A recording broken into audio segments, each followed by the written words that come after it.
Hello guys, climax gurukuls में आपका स्वागत है। मैं हूं राहुल कुमार। जैसा कि हम लोग आज मॉडर्न हिस्ट्री की ओर चलेंगे। मॉडर्न हिस्ट्री में हम लोग 1857 की क्रांति के बारे में हम लोग समझेंगे। अब इससे संबंधित हम लोग क्या करेंगे, क्वेश्चन भी लगाएंगे, है ना। इसमें सवाल लगाने हम लोग जा रहे हैं। कुछ महत्वपूर्ण सवाल लगाएंगे। सवाल लगाने के बाद जस्ट नीचे उसका विश्लेषण रहेगा, डिस्कशन रहेगा। डिस्कशन से हम लोग और अच्छा चीज़ समझेंगे। कुल मिला के ये जो क्लास आपका है, इस क्लास में आपको 1857 क्रांति कंप्लीट हो जाएगा, है ना। जैसे यहाँ पे लिखा गया है कि रिवीजन सीरीज से हम लोग चलेंगे बारी बारी से। चलिए, ये देखिए, हम लोग का राष्ट्रीय आंदोलन पढ़ेंगे। राष्ट्रीय आंदोलन में क्या क्या पढ़ेंगे, देखिए यहाँ पे सामने लिखा हुआ है। पहला 1857 की क्रांति। दूसरा दिया गया है यहाँ पर कि जनजातीय विद्रोह। तीसरा क्या लिखा हुआ है, किसान आंदोलन। चौथा सामाजिक धार्मिक सुधार। पांचवा लिखा गया है क्या, कि कांग्रेस कांग्रेस के पूर्व राजनीतिक संगठन। छठा लिखा गया है कांग्रेस का अधिवेशन। सात लिखा गया उदारवादी चरण, जो 1885 से 1905 तक ला। आगे लिखा हुआ है क्या, राष्ट्रवादी चरण, जो 1905 से लेकर कितना तक रहेगा, 1919 तक ला। नौ देखिए गांधीवादी चरण, 1919 से लेकर 1947 तक ला। कोई दिक्कत यहाँ तक। और 10 नंबर देखते हैं गवर्नर जनरल वायसराय। हालांकि इसके बारे में पिछले बैच में हम लोग पिछले लेक्चर में पढ़ चुके हैं, जिससे आप संबंधित जितने सवाल बनते हैं वो बन जाएगा। जैसे अभी जल्दी में आपको झारखंड जेपीएससी पढ़ा था। जेपीएससी इसमें आपको गवर्नर जनरल जो पिछले लेक्चर में आया था क्लास, उसमें से आपको 4 सवाल मैच कर गए। तो आप गवर्नर जनरल जो पिछला क्लास आपको है, महत्वपूर्ण है वो, उसको जाके एक बार देख लेंगे। देखने के बाद आप नोट बनाएंगे, अपनी भाषा में नोट बनाएंगे, है ना। क्योंकि वहाँ से एग्जाम में 4 सवाल आया था गवर्नर जनरल वायसराय से। चलिए, इसके बाद हम देखते हैं कि ब्रिटिश एक्ट एवं अधिनियम देखा जाएगा। फिर यहाँ लिखा गया है कि प्रमुख समाचार पत्र एवं पत्रिका और पुस्तक के। 13 नंबर क्या लिखा गया है, कि स्वतंत्रता के पश्चात राजनीतिक घटनाक्रम 47 से लेकर 71 तक ला। 1947 से लेकर 71 तक ये सब हम लोग बारी बारी से देखेंगे। जिसमें हम लोग आज यहाँ पर वन जो लिखा गया है 1857 क्रांति, इसको हम लोग देखते हैं। जैसे थंबनेल से आपको पता चल रहा है और किसके बारे में हम लोग को देखना है ना। चलिए, हम लोग सवाल की ओर आते हैं। पहली सवाल क्या कहता है 1857 क्रांति का। पहला सवाल से देखेंगे, ध्यान से समझेंगे। सवाल है कि 1857 की क्रांति 1857 की क्रांति निम्नलिखित में से किस निम्नलिखित में से कारण था। क्या कारण था पूछ रहा है। पहला ऑप्शन क्या दिया हुआ है, कि ब्रिटिश की प्रशासनिक नीतियाँ। दूसरा ऑप्शन क्या दिया गया है, कि ब्रिटिश भारतीय सामाजिक धार्मिक मामलों में हस्तक्षेप। तीसरा क्या दिया गया है, भेदभावपूर्ण सैनिक नीति। चौथा क्या दिया गया है, कि चर्बीदार कारतूतों का प्रयोग दिया गया है ना। ये सब आपका ऑप्शन है। तो ऑप्शन में हम लोग क्या बात करते हैं, ये पूरा के पूरा क्या देखने के लिए मिलता है, कि सब के सब क्या है, कारण हुआ करते हैं। इसका आंसर क्या मारेंगे, आंसर सी मारेंगे। कोई दिक्कत है यहाँ तक, आंसर सी मारेंगे। अगर सिर्फ बोल देता है कि तत्कालीन कारण क्या है, तो तत्कालीन कारण सिर्फ बोलता है तो ऑप्शन नंबर 4 मारते, डी मारते हैं। ठीक है, 4 मारते, इसमें 4 लगाते हैं। लेकिन तत्कालीन कारण नहीं पूछा, सिर्फ बोल दिया सवाल में क्या, कि कारण क्या था, कारण क्या था। चलिए, इससे संबंधित विश्लेषण करते हैं, क्या कारण था, थोड़ा आते हैं। देखिए आपका आंसर क्या है, तो आपका आंसर दिया गया है, पहला का आंसर सी दिया गया है। सी में क्या क्या था जी, सी में तो 1 2 3 4 ये सब आपको देखने के लिए मिल रहा है। कोई दिक्कत। तो इससे संबंधित थोड़ा सा विश्लेषण हम लोग कर लेते हैं। क्या है विश्लेषण। 1857 एक क्रांति के कारणों में राजनीतिक, प्रशासनिक, आर्थिक, सामाजिक, धार्मिक एवं सैन्य सभी कारण उत्तरदायी थे। इस सब के सब कारण क्या थे, उत्तरदायी थे। कोई दिक्कत है यहाँ तक। 1857 का तत्कालीन कारण कारतूस चर्बी का प्रयोग करना था, लेकिन सवाल में तत्कालीन कारण नहीं पूछा, जिसकी वजह से सब के सब क्या हो गए, सही हो गए। आगे देखते हैं यहाँ पर कि अंग्रेजों द्वारा भारत में अंग्रेजों द्वारा भारत दिसंबर 1856 में ब्राउन बेस बंदूक का प्रयोग बंद कर जनवरी 1957 में नए एनफील्ड राइफल का प्रयोग शुरू कर दिया, जिसमें चर्बी कारतूस का इस्तेमाल किया जाता था। देखिए पहले जो था, पहले आपको ए बंदूक देखने के लिए मिलते थे ए, लेकिन बाद में क्या कर दिया गया, ए ला दिया गया। तो ये जो एनफील्ड जो राइफल था इसमें कारतूस डाला जाता था, कारतूस। और कारतूस में क्या होता है, जिसमें चर्बी डाला जाता था, चर्बी गाय और सुअर का मांस का चर्बी डाला जाता था। जैसे जिसमें कारतूस रखा हुआ था तो कारतूस को मुंह से फाड़ा जाता था, उसके अंदर बारूद डाला जाता था। जिसको मुंह से फाड़ते थे तो गाय और चर्बी का चमड़ी का बना हुआ रहता था। यही था इसका विशेष कारण। आगे हम लोग आते अगले सवाल की ओर आते हैं। सवाल नंबर दूसरा आते हैं। सवाल नंबर दूसरा क्या कहता है कि 1857 के संदर्भ में निम्न कथनों पर विचार करें। 1857 के संदर्भ में निम्न कथनों पर विचार करें।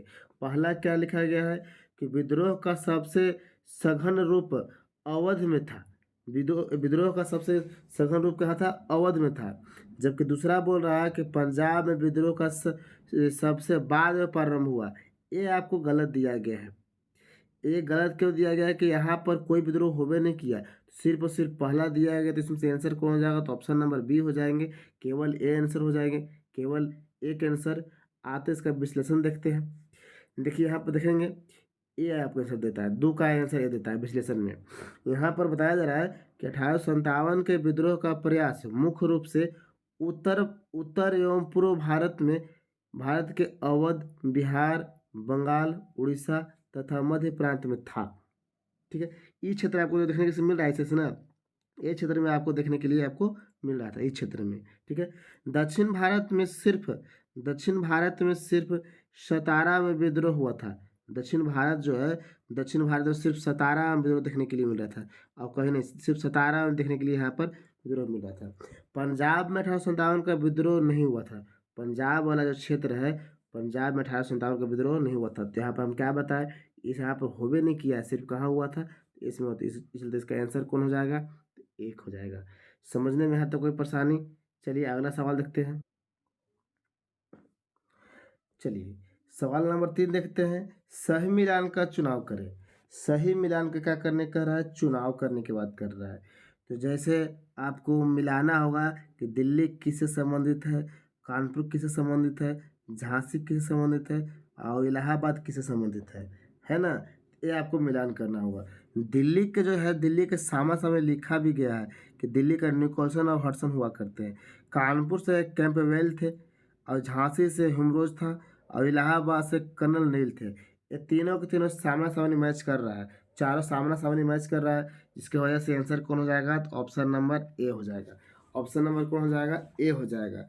अब इससे संबंधित थोड़ा सा फैक्ट हम लोग बात कर लेते हैं पीछे आगे चल के। चलिए आगे देखते हैं। देखिए विश्लेषण में क्या लिखा गया है कि आपको ए हो जाएगा, 3 का ए हो जाएगा। यहाँ पे लिखा गया है कि प्रमुख विद्रोह केंद्र एवं दमनकर्ता, मतलब कि केंद्र का नाम दिया गया है, दमनकर्ता का नाम दिया गया है। देख लेते हैं। चलिए, दमनकर्ता कहने का मतलब कि जहाँ विद्रोह हो रहा है, दबाने वाले कौन अंग्रेज थे, है ना, दबाने वाला कौन सा अंग्रेज था। तो जैसे यहाँ पे लिखा गया दिल्ली, दिल्ली से कौन व्यक्ति थे, दिल्ली से मेरे भारतीय कौन थे, तो बहादुर शाह द्वितीय थे। लेकिन दबाने वाला कौन था अंग्रेज, तो निकोलसन और हडसन हुआ करते हैं। तो वही लखनऊ से हम लोग बात करेंगे तो लखनऊ से बेगम हजरत महल आंदोलन का नेतृत्व करते हैं। इसको दबाने वाला कौन है, तो कैंपबेल। वही कानपुर से बात करते हैं कि कानपुर से विद्रोह का नेतृत्व कौन कर रहे थे, नेतृत्व वो कर रहे थे नाना साहब। नाना साहब मतलब किसी में हम लोग बात करें तात्या टोपे के बारे में, इनका सेनापति हुआ करते हैं तात्या टोपे। तो इसमें कौन यहाँ पर दमन करता थे, तो वो आपको कैंपबेल। और झांसी से लक्ष्मीबाई हुआ करते, जिसके हिमरोज दबाने वाले थे। झांसी का एक मूवी आया था सिनेमा, जिसको बोलते हैं मनुकनिका।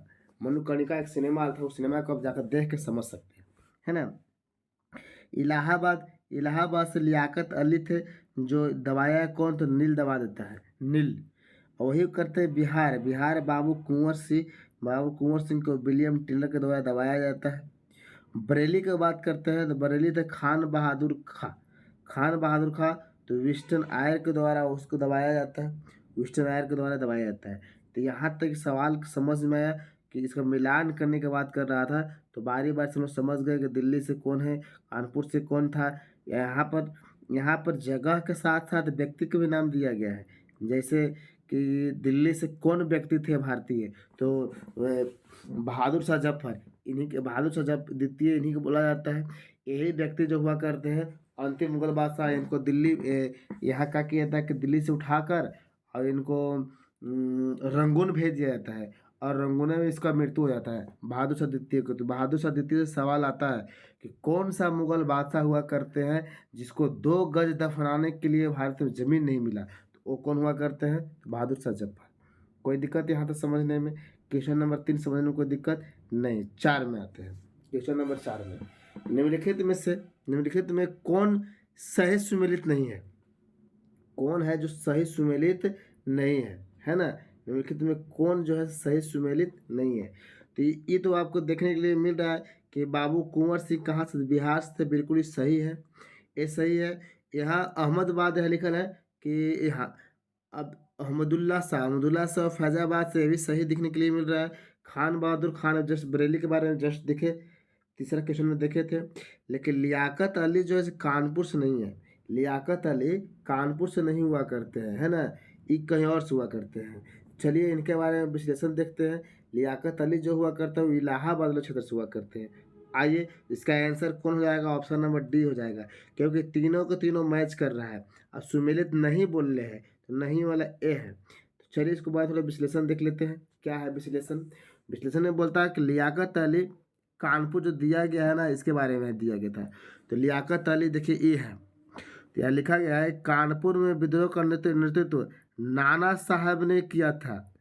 वे अंतिम पेशवा के दशक पुत्र थे। ठीक है, उनका वास्तविक नाम था धोंधू पंत। नाना साहब का वास्तविक नाम क्या था? धोंधू पंत। नाना साहब का वास्तविक नाम क्या था? धोंधू पंत। लियाकत अली ने इलाहाबाद में विद्रोह का नेतृत्व किया था। कर्नल नील ने यहाँ विद्रोह का कर दिए थे, दबा दिए गए थे। तो यहाँ पर जो है लियाकत अली कानपुर नहीं इलाहाबाद थे। कोई दिक्कत यहाँ तक समझने में? जो नील के द्वारा दबा दिया गया था, कर्नक नील के द्वारा दबा दिया गया था। क्वेश्चन नंबर 4 समझ में आया? समझ में आया क्वेश्चन नंबर 4। आते हैं हम लोग क्वेश्चन नंबर 5 की ओर। क्वेश्चन नंबर 5 की ओर ये भी क्या कर रहा है? सुमेलित करने के लिए। ये जो हम लोग कांग्रेस 1857 एक क्रांति जो लगा रहे हैं हम लोग, बहुत महत्वपूर्ण चैप्टर है। ऐसे हम फर्स्ट में जो दिखाए आपको, जो जितना 12-13 को लिस्ट दिखाए, सब लिस्ट को हम लोग ऐसे ही क्लास लेंगे, है ना। डेली बेस पर क्लास आएगा, आप सवाल लगाने की कोशिश करेंगे। सवाल अगर नहीं पकड़ा रहा होगा, सवाल को उसको आप लिखेंगे। लगता है कि सवाल हमको याद नहीं, सवाल को लिखेंगे। लिखने के बाद क्या होगा कि बाकी बाद में आप रिवीजन कर सकते हैं। तो आइए क्वेश्चन नंबर 5 में हम लोग आते हैं। क्वेश्चन नंबर 5 क्या कहता है देखेंगे। बोलता है सुमेलित करे। इसको भी क्या करने के कह रहा है? सुमेलित करने के लिए कह रहा है। सुमेलित करना है मतलब कि बाबू कुंवर सिंह कहाँ से थे, नाना साहब कहाँ से थे, तात्या टोपे कहाँ से थे, झांसी की रानी कहाँ की थी। ठीक ना, झांसी की रानी जो थी कहाँ से थी, मतलब किससे संबंधित है चारों में से, है ना। तो यहाँ तक हम लोग देखते हैं। तो क्वेश्चन नंबर 5 है। तो क्वेश्चन नंबर 5 के क्या कहते हैं सो देखते हैं हम लोग, है ना। तो क्वेश्चन नंबर 5 का तो ये जो है क्या है? बाबू कुंवर सिंह को सुमेलित करना है किससे, तो देखते हैं सुमेलित करके। तो इसमें हो जाएंगे बाबू कुंवर सिंह, तो नेपाल से। नाना साहब को देखते हैं, मैंने नाना साहब को देखते हैं। नाना साहब को देखते हैं कि कहाँ से है, थोड़ा सा देखते हैं नाना साहब। तो नाना साहब आपको हो जाएंगे, सॉरी ध्यान देंगे, थोड़ा गलती हो गया यहाँ से। ये बाबू कुंवर सिंह का मृत्यु हो गया था, जानते हैं। नाना साहब के बारे में देख रहे हैं, तो नाना साहब नेपाल प्लान में मृत्यु हुए थे। तात्या टोपे के क्या कर दिया गया था? तो तात्या टोपे के मित्र के धोखे से क्या कर दिया गया था? तात्या टोपे को फांसी दे दिया गया था, है ना। इनके बारे में लास्ट आता है कि लास्ट में इनको फांसी दिया गया था, लास्ट में, है ना। और ये झांसी की रानी जो है, झांसी की रानी के बारे में तो शहीद हो गई थी। क्या हो गई थी? शहीद। इसके बारे में यही था, मिलान करना था। मिलान के वीर कुंवर जो थे बाबू कुंवर सिंह का मृत्यु के समय अपराजित हुए थे, अपराजित अपराजित हुए थे। नाना साहब नेपाल प्लेन में मृत्यु हो गए थे। चलिए इसके बारे में अगले देखते हैं, यहाँ पर डिस्कशन में देखते हैं क्या था। डिस्कशन में सामने लिखा गया है कि देखिए यहाँ पर 5 का सी हो गया, तो इसका आंसर क्या लगा देंगे, तो हम लोग सी लगाएंगे, सी।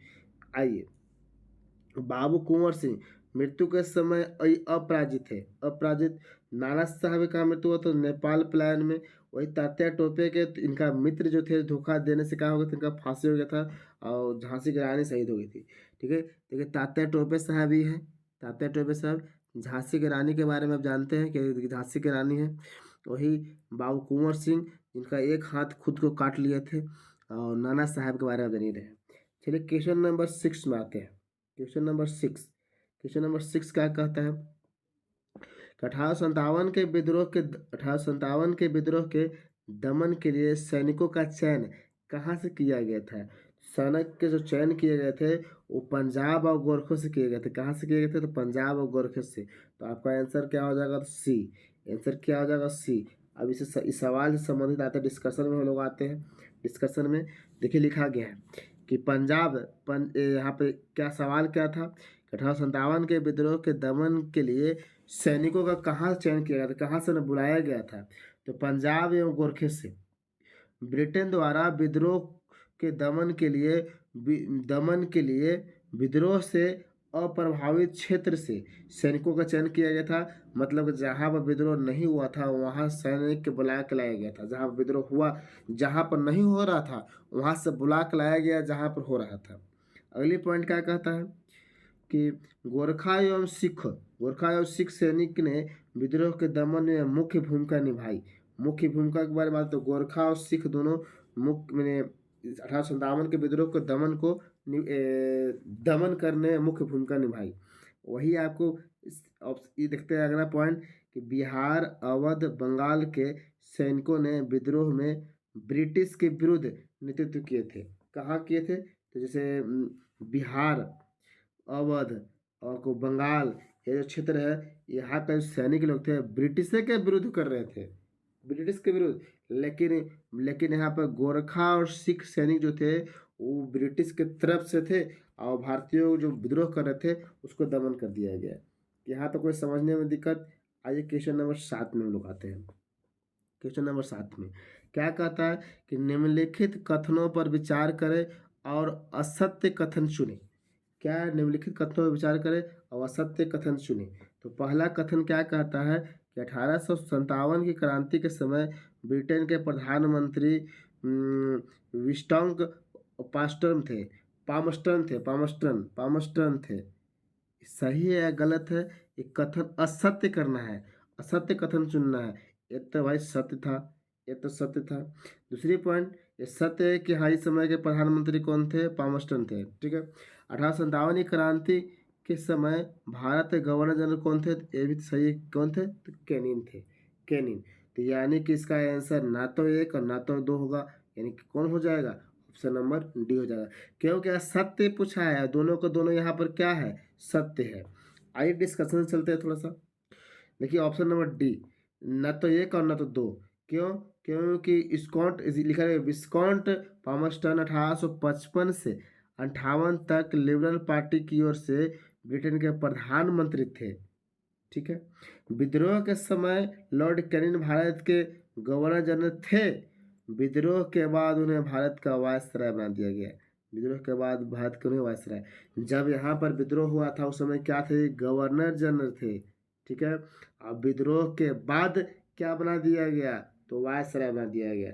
यानी कि दोनों को दोनों कथन जो है सही है, लेकिन पूछा क्या था, असत्य पूछा था। ये चलते न तो 1 न तो 2 आंसर होगा। कोई दिक्कत यहाँ तक समझने में। आइए क्वेश्चन नंबर हम लोग अब 8 देखते हैं। मंगल पांडे के संबंध में सही कथन को चिन्हित करें। कौन सा कथन सही है, चिन्हित करना था, चिन्हित करना है ना, तो चिन्हित करना है। तो देखते हैं, मंगल पांडे 34वीं नेविगेट इन्फेंट्री के सिपाही थे, मैं 34वीं रेजिमेंट के थे। ये बात सही है, सही है, चिन्हित करते हैं, सही है। आगे देखते हैं, उन्होंने चर्बी कारतूस के विरुद्ध बगावत की थी, ये भी बात सही है, बगावत कर दिए थे। उनको पता चलता है ना कि गाय और सुअर की चर्बी मिला है, जिस कारतूत को हम लोग मुँह में लगाते हैं, कंधे पर टाँग के चलते हैं, वो कारतूत किससे बनता है? तो गाय और सुअर की चर्बी से बन रहा है। तो ये क्या कर दिए थे? ब्रिटिश के विरुद्ध बगावत कर दिए। अगली पॉइंट क्या कहता है? उन्होंने सार्जेंट ह्यूसन तथा लेफ्टिनेंट बॉब को गोली मार के घायल कर दिए थे। 2 व्यक्ति थे, 2 व्यक्ति के मंगल पांडे के द्वारा क्या कर दिया गया था? गोली मार दिया गया था। यही कारण है कि मंगल पांडे को फांसी दिया गया था। अब अगला पॉइंट कहते हुए बलिया अवध के मूल निवासी थे। वो बलिया अवध के मूल निवासी थे। इसमें सब के सब कथन क्या है? सही है। तो कौन आंसर हो जाएगा? ऑप्शन नंबर डी हो जाएगा। Option number C, sorry C हो जाएगा, डी नहीं सी हो जाएगा। मतलब 1 2 3 4। आते डिस्कशन में देखते हैं, डिस्कशन में देखते हैं मंगल पांडे के बारे में। देखिए यहाँ पर आंसर दिया गया है कि सब सब कथन क्या है? सही है। मंगल पांडे बैरकपुर छावनी के 24वें नेटिव इन्फेंट्री के सिपाही थे, मैंने 24वीं रेजिमेंट के सिपाही थे। उन्होंने चर्बीदार कारतूस के प्रयोग के विरोध में विद्रोह किया था। उन्होंने 24 मार्च 1957 को अपने ब्रिटिश अधिकारी सार्जेंट ह्यूसन तथा लेफ्टिनेंट बॉब को गोली मार दी थी। इसके कारण उन्हें 8 अप्रैल 1857 को क्या कर दिया गया? फांसी दे दी गई। एक अन्य विद्रोह ईश्वरी प्रसाद को भी इस मामले में फांसी दिया गया था। मतलब कि 2 व्यक्ति को दिया गया था, एक ईश्वरी प्रसाद को भी, अन्य विद्रोही ईश्वरी प्रसाद को भी, और किसको? आपको मंगल पांडे को भी दिया गया था। तो मंगल पांडे देखिए यही हुआ करते हैं मंगल पांडे जी, जो 1857 एक क्रांति में इनको बहुत अच्छे खासे नाम से जाना जाता है। ये क्योंकि दो ब्रिटिशों को मारने के वजह से, गोली मारने की वजह से इनको 8 अप्रैल 1857 को फांसी दे दिया गया। एक अन्य व्यक्ति और भी थे जिनका नाम था ईश्वरी प्रसाद को फांसी दिया गया। क्वेश्चन नंबर 8 समझने में कोई परेशानी? आते हैं अब क्वेश्चन नंबर 9। क्वेश्चन नंबर 9 क्या क्या कहता है? क्वेश्चन नंबर 9 क्या कहता है? 1857 के विद्रोह की असफलता के कारण थे। क्या कारण थे भाई, क्या सफल हो गया?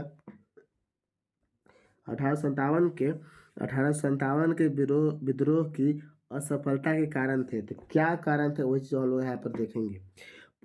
पहला क्या दिया गया है? पहला दिया गया है कि विद्रोह में समाज के सभी वर्गों की भागीदारी नहीं होना। ये तो बात सही है। असफल का सबसे बड़ा कारण ये भी था कि भागीदारी में नहीं लिए थे। ठीक है, सभी वर्ग के लोग भागीदारी नहीं लेना। दूसरी पॉइंट क्या है? विद्रोह का भारत के सभी वर्गों में नहीं फैलना। ये भी बात सही है। आगे देखते हैं कि विद्रोहियों की तुलना में ब्रिटिश सेना अच्छे शस्त्रों से सज्जित एवं संगठित थे। अच्छा आगे देखते हैं, ये भी लग रहा है कि सही है। लेकिन यहाँ अगला पॉइंट कहता है कि भारतीय विद्रोह उच्च राष्ट्रीय भावना से प्रेरित थे। उच्च राष्ट्रीय भावना से प्रेरित थे, ये आपको नहीं है, ये आपको गलत है। तो इसमें असफल में ये नहीं है, असफल में ये तीनों है। तो इसका आंसर कौन जाएगा? तो ऑप्शन नंबर बी हो जाएगा। ऑप्शन नंबर बी हो जाएगा। 9 की डिस्कशन देख लेते हैं। सवाल आप देख लिए, डिस्कशन की ओर आते हैं। डिस्कशन क्या कहता है? विद्रोह को व्यापक समर्थन था, लेकिन शिक्षित वर्ग, मध्यम वर्ग, जमींदार आदि विद्रोहियों का साथ नहीं दे रहे थे। देख लीजिए कौन कौन साथ दे रहे थे। शिक्षित वर्ग नहीं दे रहे थे, मध्य वर्ग के लोग नहीं दे रहे थे, और जमींदार लोग तो और नहीं दे रहे थे। यही सबसे बड़ा हरामीपन था, नहीं तो कब का हमारा देश आज़ाद हो जाता। ये सब जो थे जमींदार लोग नहीं सपोर्ट कर रहे थे। विद्रोह का प्रसार मुख्य रूप से उत्तर भारत, मध्य एवं पूर्वी भारत में था। दक्षिण भारत एवं उत्तर पश्चिम भारत में विद्रोह का प्रसार नहीं था। दक्षिण भारत में नहीं था, जैसे सतारा वाला तरफ नहीं था। ठीक है, आगे देखिए अगला पॉइंट, ब्रिटिश की तुलना में विद्रोहियों के पास आधुनिक शस्त्र अस्त्र नहीं थे। ये तो बात सही है, जितना ब्रिटिश के पास था उतना भारतीयों के पास नहीं थे। विद्रोहियों के मध्य एकता एवं संगठन का अभाव था, तथा विद्रोही किसी राजनीतिक एवं सामाजिक विकल्पों से रहित थे। ये सभी कारण असफल के उत्तरदायी थे। ये जो शब्द है ना, सभी कारण थे असफल का। क्या क्या? देखिए, विद्रोहियों के मध्य एकता और संगठन का अभाव था। ये तो सबसे बड़ी बात है कि अभाव था, कमी था। यहाँ तक आप समझ गए, कमी था। दूसरी बात ये इसी में कि विद्रोही किसी किसी राजनीतिक एवं सामाजिक विकल्प से रहित थे, मतलब उससे जुड़े हुए नहीं थे। ये सभी कारण ये सभी कारण असफल का उत्तरदायी थे। अगला क्या कहते हैं, राष्ट्रवादी भावना विद्रोह की असफलता के कारण नहीं था। यही आपको ऑप्शन नंबर जो डी दिया गया है, सॉरी जो डी ई दिया गया है, इसके बारे में बोलता है कि राष्ट्रवादी भावना विद्रोहियों का असफल के कारण नहीं थे। यहाँ तक समझने में कोई दिक्कत है? बोल सकते हैं कोई दिक्कत है? नहीं दिक्कत है तो चलते हैं हम लोग क्वेश्चन नंबर 10 की तरफ। क्वेश्चन नंबर 10 क्या बोलता है, ध्यान समझेंगे कि निम्नलिखित में कौन 1857 की क्रांति के विद्रोह का प्रत्यक्ष परिणाम था? प्रत्यक्ष परिणाम था। थोड़ा देखते हैं आगे प्रत्यक्ष परिणाम था। तो पहला ऑप्शन क्या, सवाल फिर समझेंगे। कौन 1857 एक क्रांति के विद्रोह का प्रत्यक्ष परिणाम था? तो पहला ऑप्शन क्या दिया गया है, तो पहला ऑप्शन दिया गया है पीर आयोग का गठन। दूसरा ऑप्शन क्या दिया गया कि ईस्ट इंडिया कंपनी के शासन की समाप्ति। तीसरा क्या दिया गया है कि तीसरा दिया गया है कि भारत में विधान परिषद की स्थापना। ये तो गलती से भी नहीं होगा।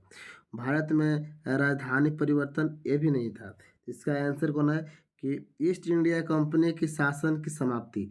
ईस्ट इंडिया कंपनी के शासन की समाप्ति हो गया था यहीं से, है ना, समाप्ति हो गया था। चलिए अब इसका थोड़ा सा डिस्कशन समझते हैं विस्तार से, सवाल कहना क्या चाहता था। चलिए आते डिस्कशन में। बोल रहा है कि ईस्ट इंडिया कंपनी के शासन की समाप्ति। देखिए 1857 के विद्रोह का परिणाम क्या था? विद्रोह असफल रहा, लेकिन ब्रिटेन द्वारा भविष्य में ऐसा विद्रोह ना हो इसके लिए कई कदम उठाए गए, बहुत से कदम उठाया गया। दूसरी पॉइंट, ईस्ट इंडिया कंपनी का शासन समाप्त कर क्राउन का शासन कर दिया गया। मतलब कि अब महारानी विक्टोरिया का सामग्री यहाँ पर लागू होता है। तो लागू होगा ना, यह समय के बारे में बात करते हैं कि जो गवर्नर जनरल थे उनका वायसराय का पोस्ट बना दिया जाता है। 1 नवंबर 1858 को लॉर्ड कैनिंग को वायसराय का पद दिया जाता है। अब इसी समय क्या किया जाता है कि महारानी विक्टोरिया के सामग्री को पढ़ाया जाता है, इलाहाबाद में पढ़ा जाता है। इलाहाबाद में पढ़ाया जाता है और बहुत से कठिनाई और बहुत कठिन कठिन कानून लेकर आया जाता है। ताकि क्यों कठिन लेकर आया जाता है? क्योंकि भविष्य में ऐसा दोबारा विद्रोह देखने के लिए नहीं मिले। अगला पॉइंट क्या कहता है, ब्रिटेन में भारत सचिव के नेतृत्व में 15 सदस्य मंत्रीगण परिषद की स्थापना की गई। कितना सदस्य का? तो 15 सदस्य का स्थापना की गई। अगली पॉइंट कि गवर्नर जनरल की जगह वायसराय भारत की सैनिक एवं प्रशासनिक प्रधान बन गए। पहले थे गवर्नर जनरल प्रधान थे, लेकिन अब इसका जगह पर कौन आ गया? तो वायसराय आ गया, नया पोस्टिंग हो गया वायसराय। चलिए वायसराय के बारे में बात किए तो वायसराय के बारे में एक सवाल आपसे है। अब सवाल है, बताएं कि वायसराय का अध्यादेश की जारी, अध्यादेश वायसराय के पास भी अध्यादेश था, है ना। तो वही हमारा राष्ट्रपति के बारे में बात करेंगे। राष्ट्रपति अध्यादेश कितनी आर्टिकल के तहत जारी कर सकता है? आप कमेंट करके बता सकते हैं, कोई दिक्कत। चलिए अगली पॉइंट, व्यापकगत सिद्धांत को समाप्त करना था। यहाँ पर व्यापकगत जो सिद्धांत चल रहे थे उसे क्या करना था? धीरे धीरे समाप्त करना था। पीर आयोग 1860 द्वारा सैनिक अनुपात 5:1 को बढ़ाकर 1 को बदलकर 2:1 करने का सुझाव कर दिया गया।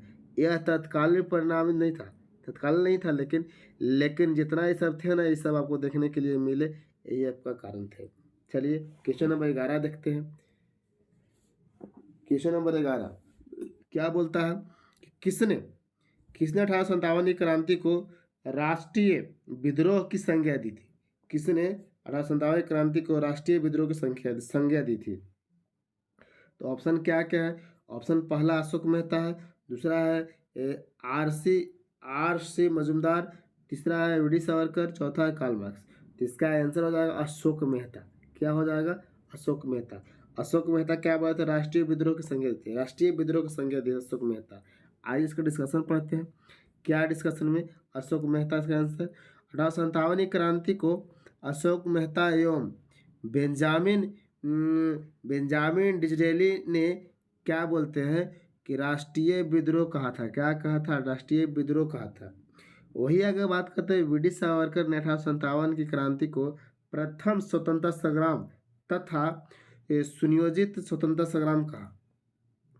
वही अगर बात करते हैं कि आरसी मजूमदार ने 1857 की क्रांति के संबंध में कहा है कि तथाकथित प्रथम स्वतंत्रता संग्राम न प्रथम बोल रहा है कि तथा कथित प्रथम स्वतंत्रता संग्राम प्रथम न राष्ट्रीय और न स्वतंत्रता संग्राम था। सॉरी, फिर से पढ़ेंगे। क्या बोल रहे हैं कि तथाकथित प्रथम स्वतंत्रता संग्राम न राष्ट्रीय और न ही स्वतंत्रता संग्राम था। ये बोला जाता है किसके द्वारा बोला जाता है? आरसी मजूमदार के द्वारा। वही कार्ल मार्क्स क्या बोलते हैं कि एक राष्ट्रीय क्रांति कहा गया था। क्या कार्ल मार्क्स ने 1857 क्रांति को एक राष्ट्रीय क्रांति कहा। क्या कहा? एक राष्ट्रीय क्रांति। तो आपको क्वेश्चन नंबर 11 समझ में आ गया। चलिए आगे थोड़ा फास्ट चलते हैं। आइए देखते हैं क्वेश्चन नंबर 12। कौन सी सुमेलित नहीं है? बोलता है कि इनमें से कौन सुमेलित नहीं है? इनमें से कौन सुमेलित नहीं है? कोई दिक्कत? तो इनमें से कौन सुमेलित नहीं है? तो आपको देखना है पहला कि जॉन लॉरेंस एवं सिल्ले सिपाही विद्रोह से संबंधित है या नहीं है। वही आउटरम एवं टेलर अंग्रेजों के विरुद्ध धर्म समुदाय थे, संबंधित है कि नहीं है? इस कौन संबंधित नहीं है? तो इसका आंसर आपको है ना कि सभी के सभी सुमेलित है। इसमें इसका साथ सुमेलित ये भी है, इसका साथ ये भी सुमेलित है, आपको सुमेलित है। तो इसका आंसर कौन हो जाएगा? कौन सुमेलित नहीं बोल रहा है, लेकिन सब क्या है? सभी सुमेलित है, सभी सही सुमेलित है। कोई दिक्कत? आइए इसका डिस्कशन देखते हैं। हम लोग डिस्कशन समझते हैं। सवाल देख लिए, आइए डिस्कशन किए। आपको आंसर नंबर डी दिया है, ABCD सभी सही सुमेलित है। ठीक है। जॉन लॉरेंस एवं सिल्ले सिपाही विद्रोह से संबंधित थे। आउटरम एवं टेलर अंग्रेज के विरुद्ध धर्मयुद्ध से संबंधित थे। वही लिखा गया LR रिस श्वेतों के विरुद्ध कालों का संघर्ष बताए थे। ये भी संबंधित है। श्वेतों का विरुद्ध कालों का संघर्ष, मतलब अंग्रेजों का विरुद्ध भारतीय कर रहे थे, संबंधित है। TR होम्स जो है ना सभ्यता और बर्बरता का संघर्ष बताया था। सभ्यता और बर्बरता का, सभ्यता कहने का मतलब कि यहाँ का जो कल्चर है, और जो बर्बरता मतलब ब्रिटिश के द्वारा, ब्रिटिश। चलिए आइए आगे 13 नंबर सवाल देखते हैं। 1857 की क्रांति के सरकारी इतिहासकार थे। 1857 क्रांति के कौन सरकारी इतिहासकार थे? तो सरकारी इतिहासकार ऑप्शन नंबर पहला दिया है अशोक मेहता, वीडी सावरकर, आपको मजूमदार दिया है, लेकिन आंसर कौन मानते हैं? SN सेन जो थे वो क्या थे? सरकारी इतिहासकार थे, सरकारी इतिहासकार थे। इन्हीं के द्वारा 1857 बुक भी लिखाया गया है ना। आइए इसका डिस्कशन देखते हैं। SN सेन, सुरेंद्र नाथ सेन का पूरा नाम है ने 1857 नामक पुस्तिका लिखी, ये बताया भी हम। इन्हें 1857 क्रांति का सरकारी इतिहासकार कहा जाता है। क्या कहा जाता है? सरकारी इतिहासकार कहा जाता है। इन्हीं का देखिए एक बुक है, आपको आप देख सकते हैं, जाके पढ़ सकते हैं, है ना। लिखा है 1857 नामक बुक हुआ करता है। चलिए कितना पेज में? 514 पेज मिलता है, इंग्लिश मीडियम है। आइए क्वेश्चन नंबर 14 देखते हैं। क्वेश्चन नंबर 14 क्या कहता है कि निम्नलिखित पुस्तक एवं लेखकों को सुमेलित कीजिए। पुस्तक और लेखक क्या करना है? सुमेलित करना है। पहला पुस्तक क्या है बहादुर लोग? ये पुस्तक फर्स्ट वॉर ऑफ इंडिपेंडेंस। इसके साथ हमको मिलाना है कि कौन हुआ करते हैं? द ग्रेट रिबिलियन, इसके साथ मिलाना है। 1857 के बारे में, 57 के बारे में मिलाना है। वही म्यूनिटी एंड द रिवॉल्ट ऑफ 1857, ये अब क्या करना है? मिलान करना है। कोई दिक्कत यहाँ तक? तो आपका जो है आपको मिलान करना है कि ए जो है ए आपको किससे संबंधित है? ए आपको डी से संबंधित है। किससे? तो डी से संबंधित है। ए आपको डी से संबंधित है। वी डी सावरकर का ये बुक हुआ करता है, वी डी सावरकर का। वही हम बी के बात करते तो बी अशोक मेहता का बुक हुआ करता है, अशोक मेहता का बुक हुआ करता है। वही हम सी के बारे में बात करेंगे तो सी जो है सो सी है, सी के साथ है, मतलब सी एन, मतलब सरकारी बुक जो है ना, अभी बताए ना 1857, अभी बताया 1857 लिखा गया है, ये है। यही हम बात करें, जो बच गया आपको वो कौन है, मजुमदार हुआ करते हैं, मजुमदार। यानी कि आंसर नंबर क्या होना, आंसर क्या होना चाहिए, तो आंसर डी होना चाहिए, आंसर आपको डी होना चाहिए। आइए इसको डिस्कशन देखते हैं। डिस्कशन भी में कुछ है नहीं, सिर्फ सीधा सीधा कर दिया गया है, मिला दिया गया है। ये बुक को आप कॉपी पर नोट करके लिख के याद करेंगे, है ना। कितना बार बार आप वीडियो देखते रहेंगे, इसको कॉपी पर लिख के याद करेंगे। आइए क्वेश्चन नंबर 15 देखते हैं। क्वेश्चन नंबर 15, क्वेश्चन नंबर 15 क्या बोलता है, 1857 के विद्रोह का प्रतीत चिन्ह क्या था। तो प्रतीत चिन्ह 1857 के विद्रोह का तो एक चीज की रहा था, वो है कमल और रोटी। कमल और रोटी, सो टाइम बर्बाद नहीं करना है इस सवाल में। कमल और रोटी आपको देखने को मिल रहा है, तो आइए कमल रोटी के बारे में, कमल और रोटी के बारे में देखिए, यही आपका प्रतीत हुआ करता है। इसमें कमल भी छापा गया है, क्या छापा गया है, आपको हम फिगर के साथ ला है ताकि आपको देख के भी याद हो जाए। तो 1857 का विद्रोह का जो प्रतीक था वो क्या था, प्रतीक चिन्ह, तो कमल और रोटी। ऐसा माना जाता है कि 1857 की क्रांति में लोगों को जागरूकता करने के उद्देश्य से कमल के फूल एवं रोटी का प्रतीक रूप में प्रयोग किया गया था। हाँ ना, कमल का फूल और क्या किया गया था, रोटी के प्रतीक में फूल किया गया था, ठीक है, प्रयोग किया गया था। आइए हम देखते हैं अगला सवाल 16। 16 सवाल बहुत अच्छा सवाल है ना। इस सवाल आप एक बार सवाल लगा लेंगे तो आपको, देखिए आप पहली बार भी हो यहाँ पे होंगे ना, पहली बार भी क्लास कर रहे होंगे तो आपको थोड़ा बहुत कंप्लीट होगा।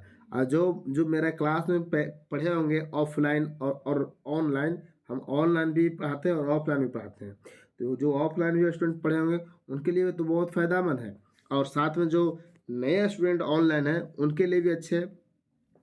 और प्ले लिस्ट में इसका वीडियो पड़ा हुआ भी है, और नहीं तो हम फिर से अगले क्लास में 1857 क्रांति को हम कहानी सुनाएंगे। सिर्फ वहाँ आप आज सवाल लगा रहे हैं, हम कहानी सुना देंगे, कोई दिक्कत। और डिस्क्रिप्शन में सवाल दे देंगे हम वीडियो, आप क्लास को देख लेंगे, है ना।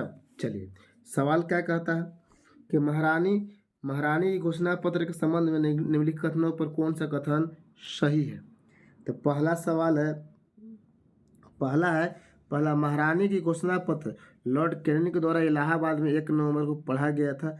बिल्कुल सही है, जस्ट पीछे हम चर्चा किए थे, 1 नवंबर 1858 को पढ़ी गई थी। कहाँ पढ़ा गया था, इलाहाबाद में पढ़ा गया, किसके द्वारा, तो लॉर्ड कैनिंग के द्वारा पढ़ा गया था। लॉर्ड कैनिंग के द्वारा।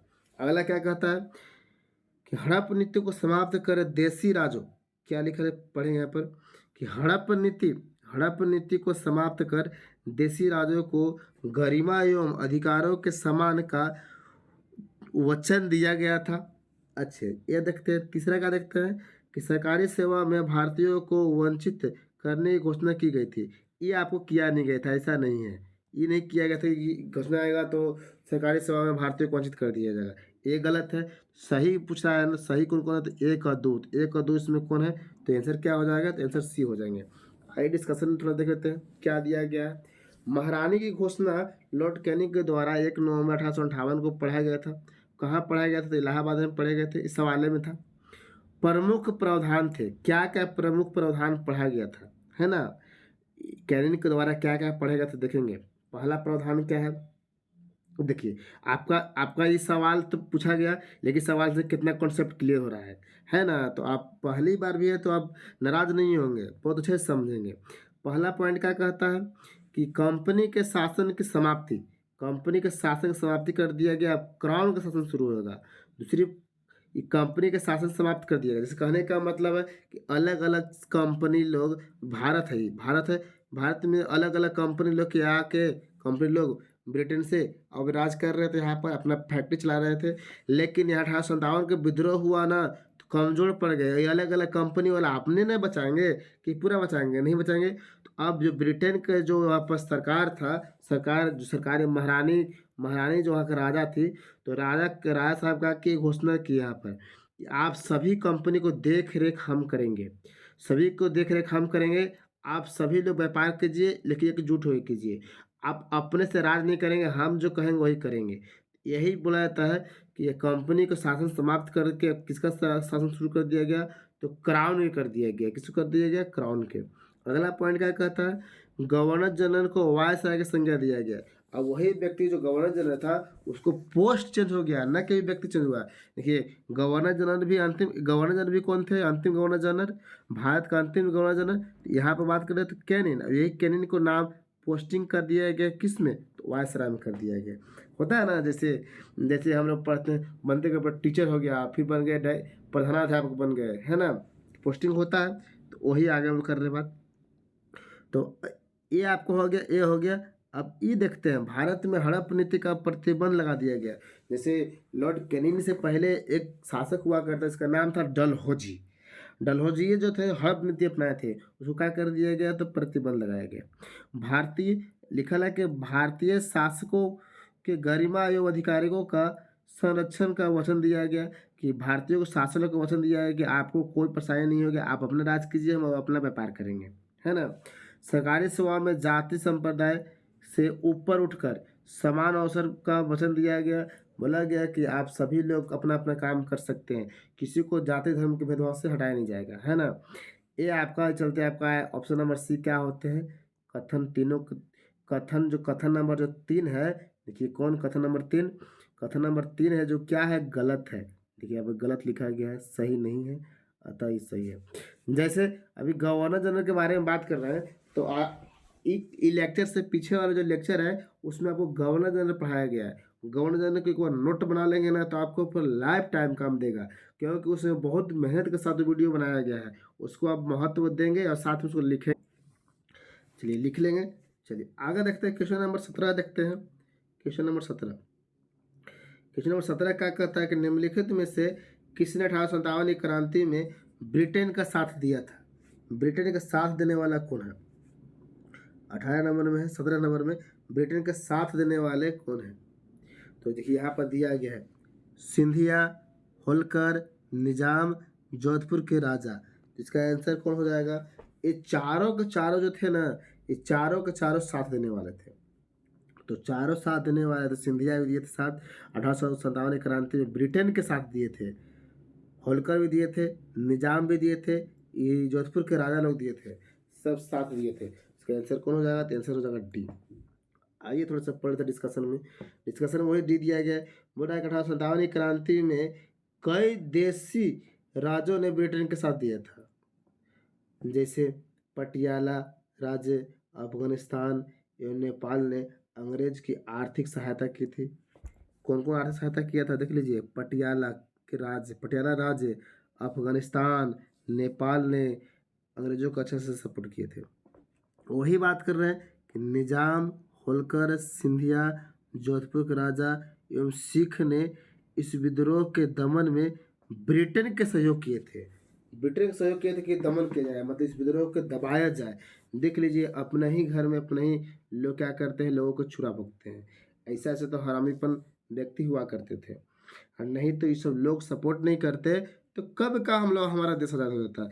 आज हम लोग आज़ादी मनाते हैं 1947, वही आज़ादी हम लोग मनाते हैं कब? 1857 मनाते हैं। समझ कितना पहले अगर आज़ाद होता तो आज हम लोग कहाँ होते, कितना डेवलप हो जाता है।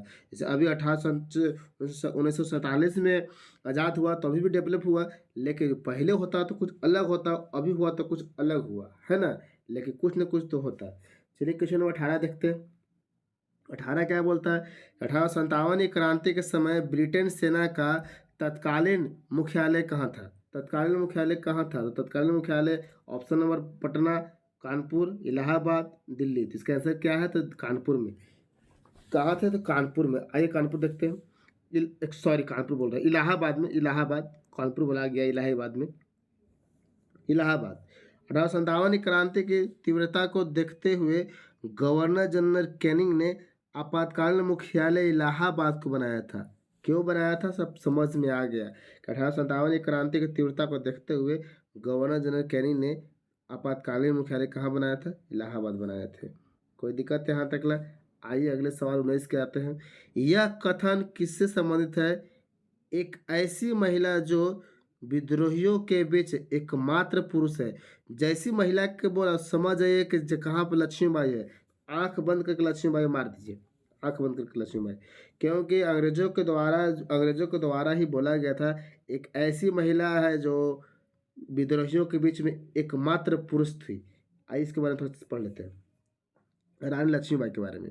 रानी लक्ष्मीबाई ने झांसी का नेतृत्व किया था 1857 में, यहाँ तब जानते हैं।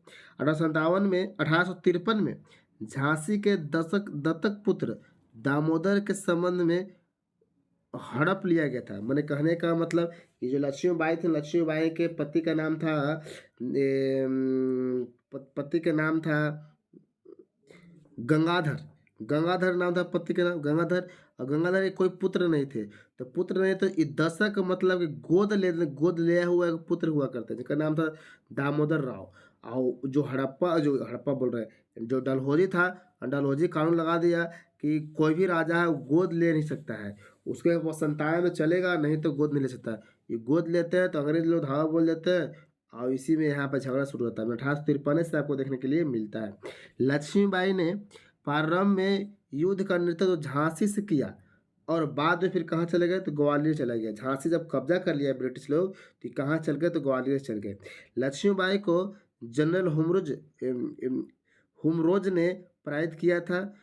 हाँ, पूछता है कि लक्ष्मीबाई जहाँ से नेतृत्व कर रहे थे विद्रोह का नेतृत्व कर रहे थे, उसका दमन कौन किया था तो हुमरोज किए थे। कौन किए थे तो हुमरोज। लक्ष्मीबाई का समाधि स्थल ग्वालियर में है। उक्त कथन लक्ष्मीबाई के संबंध में हुमरोज ने कहा।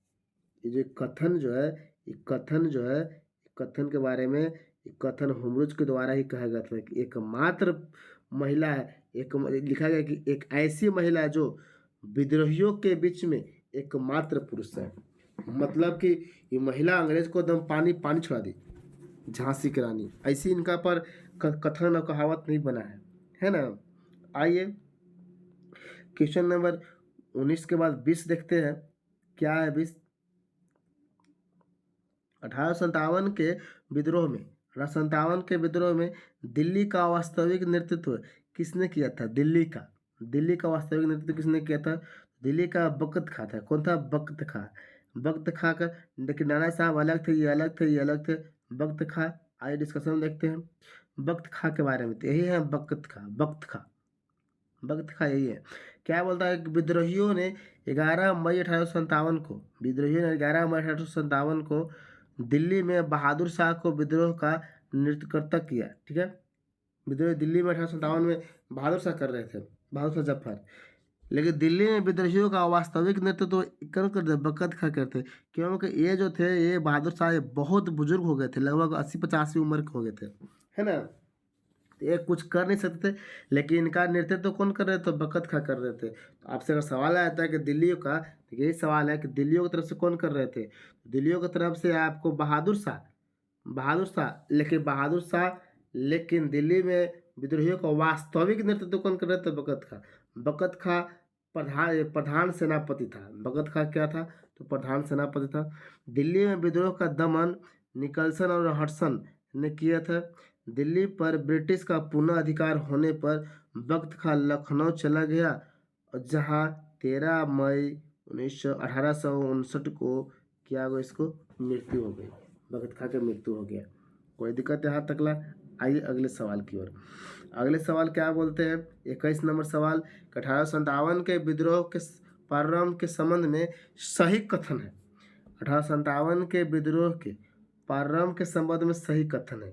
पहला कथन क्या है? विद्रोह का प्रारंभ मेरठ में तीसरी नेटिव घुड़सवार सेना ने किया। अच्छा, दूसरी क्या कहते हैं? विद्रोह का प्रारंभ 10 मई 1857 से माना जाता है। विद्रोह का प्रारंभ क्या माना जाता है? 10 मई 1857। यानी कि इसमें दोनों कथन क्या है? सही है। तो आंसर कौन हो जाएगा? तो आंसर नंबर सी हो जाएगा। ऑप्शन नंबर सी।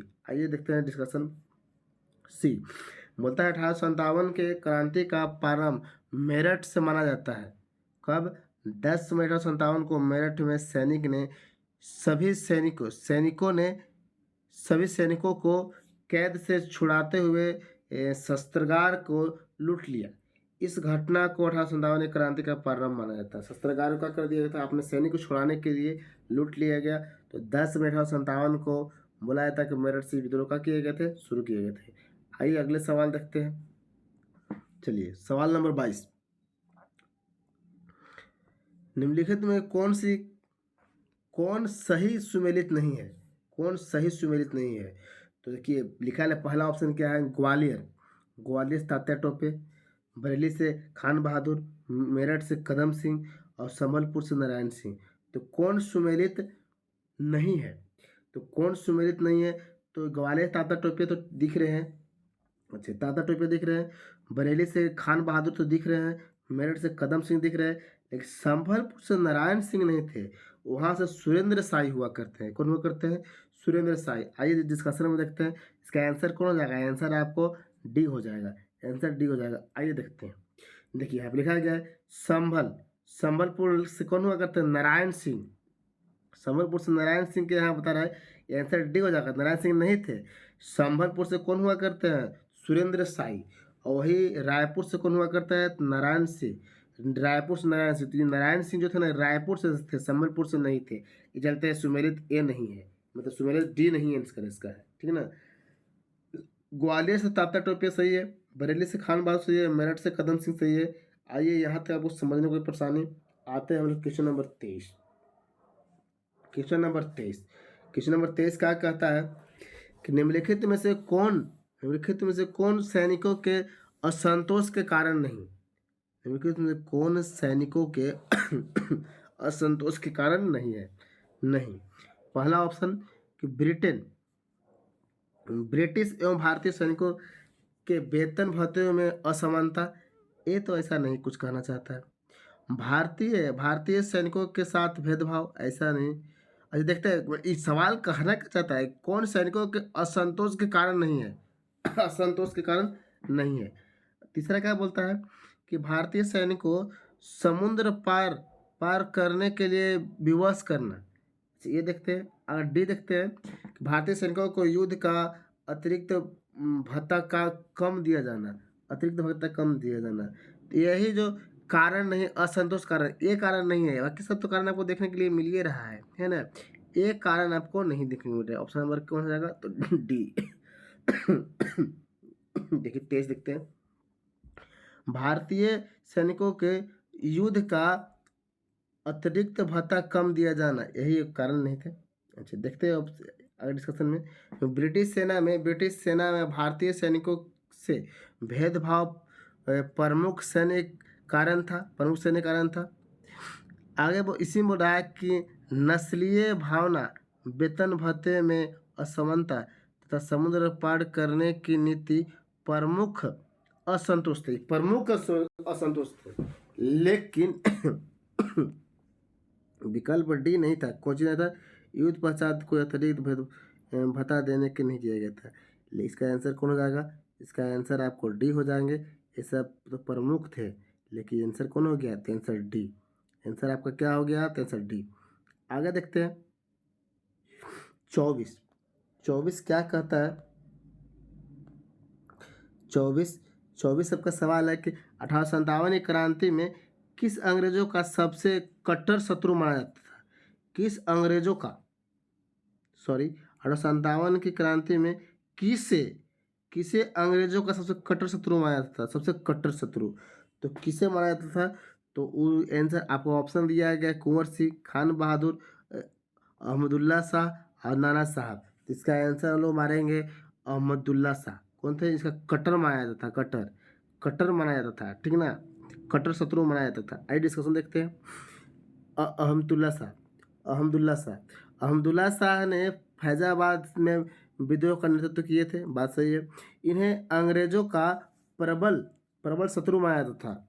उन्होंने कहा था कि सारे लोग काफिर अंग्रेजों के विरुद्ध खड़े हो जाओ और उन्हें भारत से बाहर खदेड़ो।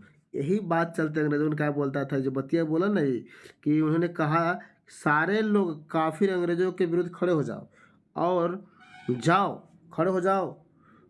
उन्हें भारत से बाहर खदेड़ो। यही बात चलते अंग्रेज बोलते थे ना कि बहुत क्या है, यही जो वर्ड लिखा गया है कट्टर शत्रु मानते थे, यही कारण था। अगला पॉइंट कि जनरल रेनाड ने फैजाबाद में विद्रोह का दमन किया था। कौन था? रेनाड। जनरल रेनाड के द्वारा फैजाबाद में विद्रोह का समाप्त किया गया था। आइए आज का सवाल है, लास्ट सवाल, 25 नंबर सवाल। ऐसी डेली बेस पे हम लोग आएंगे, लेकिन आज लास्ट देखते हैं। 1857 की क्रांति में पटना में विद्रोह किसने किया था? तो पटना से। तो पटना से आपको, ये आपको वीर कुंवर सिंह है तो ये अलग है, ये आपको पढ़ते हैं कहाँ, जगदीशपुर से। लेकिन पटना से कौन थे? तो पीर अली थे। कौन थे? तो पीर अली। आइए इसका डिस्कशन देखते हैं। देखिए पीर अली दिया गया इसी में।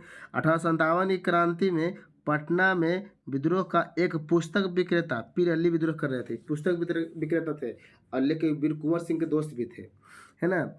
वीर कुंवर सिंह का दोस्त थे, इनका वीर कुंवर सिंह का जो भाई थे अमर सिंह का प्रिय दोस्त थे। ऐसे वीर कुंवर सिंह का जो भाई थे, वीर कुंवर सिंह का मृत्यु होने के बाद अमर सिंह आते हैं, लेकिन पटना से पीर अली कर रहे थे। देखते हैं अगला पॉइंट कि उसने पटना में अफीम एजेंट आर रॉयल की हत्या कर दी थी।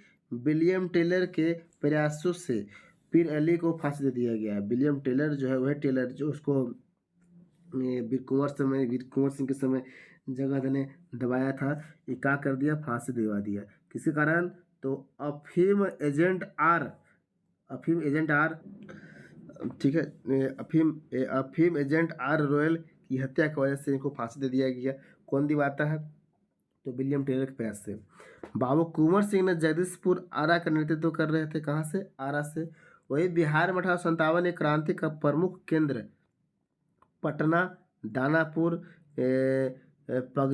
पगदीसपुर, आरा, शाहाबाद, मुजफ्फरपुर आदि थे। बिहार की तैयारी करते हैं तो बिहार में जो ये जो पॉइंट है ना, बहुत भी आई है। पटना, दानापुर, पगदीसपुर, आरा, शाहाबाद, मुजफ्फरपुर, ये सब आपको देखने के लिए मिलते हैं। यही थे आज के क्लास। आज के क्लास आपका यही थे, है ना। हेलो, डेली बेस पर क्लास लेके आएंगे। जैसे आज हम लोग बात कर लिए, आज आपका ये जो पॉइंट था, ये पॉइंट क्लियर हो गया। आपको ये पॉइंट क्लियर हो गया। अगले दिन हम लोग आएंगे जनजातीय विद्रोह को लेकर, फिर हम लोग आएंगे किसान विद्रोह को लेकर। ऐसे बारी बारी से हम लोग कहाँ तक पहुँच जाएंगे? 1971 तक बंगला विभाजन तक पहुँच जाएंगे। यहाँ तक समझने में कोई परेशानी है तो बोलिए। क्लास अगर आपको अच्छा लगता हो, और क्लास में अगर डेली बेस पर आप क्लास करना चाहते हैं, देखिए ये जो पॉइंट लिखा गया है कि पॉइंट नंबर 10, ये आपको क्लास पढ़ा दिया गया। और हालांकि ऑफलाइन में सभी पढ़ा दिया गया, ऑनलाइन में पढ़ाया नहीं है, लेकिन ये जो है से आपको ऑनलाइन ऑफलाइन दोनों पढ़ा दिया गया है। इस चैप्टर के जो आप जाकर लिख लेंगे, ये चैप्टर के और ये चैप्टर नंबर 1, ये दोनों कंप्लीट होता है, क्योंकि इसका जो लेक्चर है 10 का है, 10 के पीछे पड़ा हुआ है। और आज हम लोग बात कर लिए 1857 क्रांति, दोनों को दोनों कंप्लीट हो गया। चलिए 1857 क्रांति, फिर उसके बाद ये जो आपको दिख रहा है गवर्नर जनरल, इसका सिर्फ हम थ्योरी पढ़ा है, क्वेश्चन लगाएंगे बारी बारी से। दूसरे कल अगले क्लास में हम लोग आएंगे तो जनजाति से आएंगे, फिर आएंगे किसान आंदोलन से, फिर सामाजिक सुधार से आएंगे, ऐसे बारी बारी से फिर कांग्रेस का अधिवेशन से आएंगे। हम लोग डेली बेस पर आएंगे। क्लास आपको अच्छा लगा तो क्लास में कुछ भी बोलिए, ऐसा नहीं कि गाली लेके चल जा रहा है, नहीं, लेकिन क्लास के बारे में कुछ बताना भी है। नहीं तो हम डेली बेस पे क्लास कराते जा रहे हैं, आप उसके बारे में कुछ नहीं बोलेंगे तो हमको मज़ा नहीं आएगा। आप कुछ भी कमेंट बोलिए, क्लास अच्छा लगा तो यस बोलिए, बोलिए वेरी गुड, अच्छा कुछ जो भी बोलिए, बोलने का है। लेकिन ख़राब क्लास लगता है तो ख़राब क्लास में भी आप बोल सकते हैं कि यहाँ पर आपका टूटी है। ऐसा तो नहीं है कि हम ख़राब बताए होंगे, लेकिन थोड़ा बहुत कोई टूटी होगा तो आप कमेंट करके बोल सकते हैं कि सर यहाँ पर टूटी आपका है, यहाँ पर कमी है, इसको सुधार सकते हैं, है ना। चलिए बहुत बहुत धन्यवाद। अगले क्लास में मिलते हैं। जय हिंद। क्लास अच्छा लगा तो क्लास को शेयर करेंगे। धन्यवाद।